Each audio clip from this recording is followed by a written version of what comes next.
According to Conservation International's Vivian Facunda, Tubata is an important rookery and breeding ground of migrant and resident bird species, such as the red-footed booby. Some globally threatened bird species, such as the critically endangered Christmas Island frigate bird, are also found here. Vivian says that with 7 species of breeding seabirds, Tubata is also home to the last intact seabird habitat in the Philippines. The park's beauty and grandeur are a boon for tourism and therefore a source of economic benefits for the country. The origins of Tubata involve a complex dance that continues today, showing how the movement of one dancer affects the connection and movement of another. The name Tubata came from the Samaw, a seafaring people of the Sulu Sea.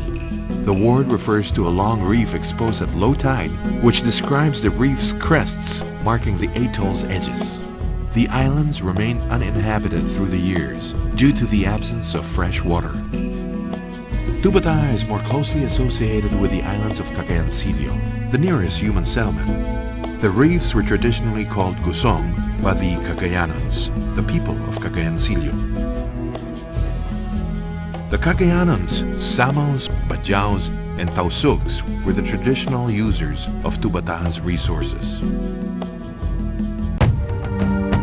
Tragedy struck in the late 1980s when overfishing and destructive fishing practices became rampant. Having depleted their local fish stocks, Cagayanon fishermen sailed to Gusong to gather fish, shells, turtles, seabirds, and their eggs.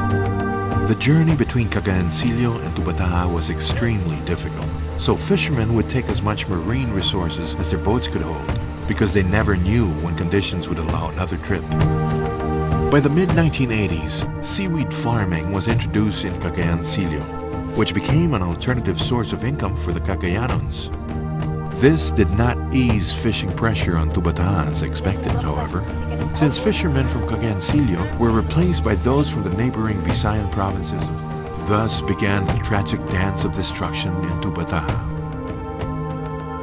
Visayan fishermen introduced dynamite and cyanide fishing and caused more damage in a few years than the traditional Sulu seafarers did over 1,000 years. Fish stocks were rapidly depleted. Coral cover was reduced by 50% over a 5-year period ending in 1989. Research findings and increasing evidence of damage of the reef's marine life led to efforts to protect Tubata.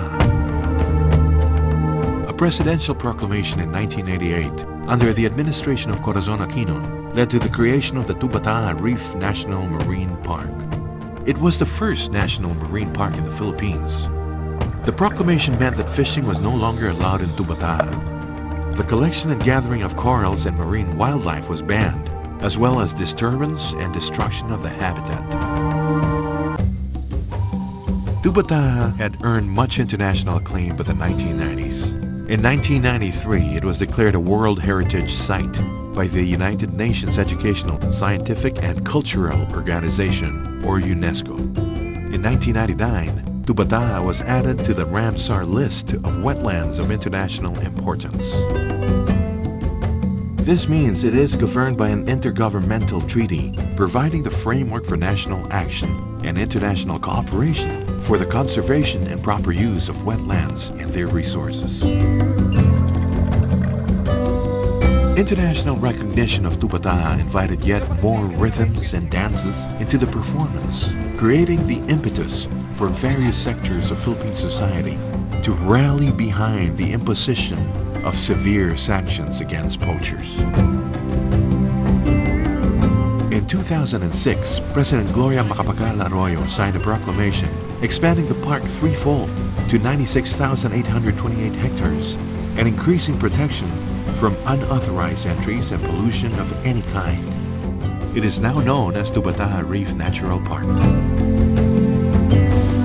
The protection and management of this natural treasure also involves a complex tango of give and take. The abundant marine resources of Tubata are constantly being eyed by local and foreign pirates. The isolation of the reefs have made proper management and law enforcement a big challenge. non-governmental organizations and the government have worked together towards synchronized or complementary moves to manage the park since its establishment in 1988. Due to widespread poverty and lack of alternative livelihoods among the inhabitants, the municipal government of Cagayancillo, which administers Tubataha, could not immediately hinder local fishermen from fishing in the national park. The protection of the Tubataha reefs directly affects people from the nearby Cagayancillo municipality who depend on the reef for their livelihood. Residents here originally resented the establishment of the protected area because of loss of access to unrestricted fishing rights. Mayor Joel Carceler of Cagayancillo says that the protection of Tubataha has been a boon to their municipality. More fish and other marine life are returning to their surrounding waters, which are believed to come from Tubataha. The persistence of illegal fishing practices in Tubataha eventually ushered in the participation of the Philippine Navy with assistance from NGOs assigned to patrol the area to stop illegal fishing. In 1997, all fishing activities were prohibited within the park and a ranger station was constructed.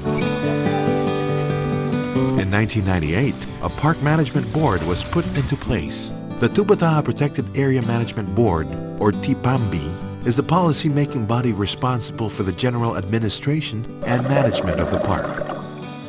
WWF Philippines helped establish the Tubataha Management Office, or TMO, in 2001 to act as the implementing arm of the TPAMB, overseeing the daily park management operations. The enforcement of park rules has posed one of the biggest challenges for management. It has served as the recurring tension blocking the flow and progression of Tubataha's evolving dance.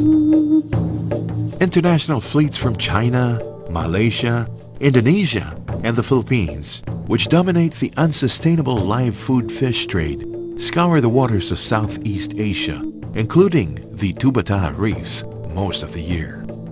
Some use legal fishing methods.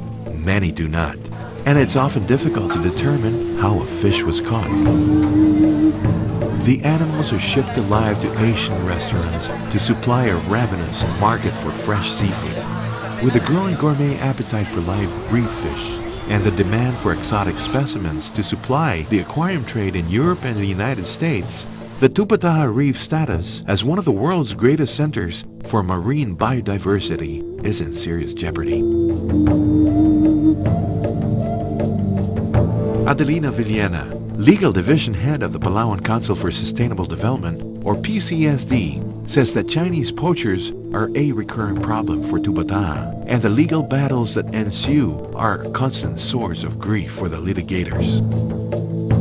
The reefs are also at risk from potential offshore oil and gas exploration activities and solid waste pollution. Garbage is often dumped into the sea from passing boats or from areas as far away as Malaysia, as seen through their labels.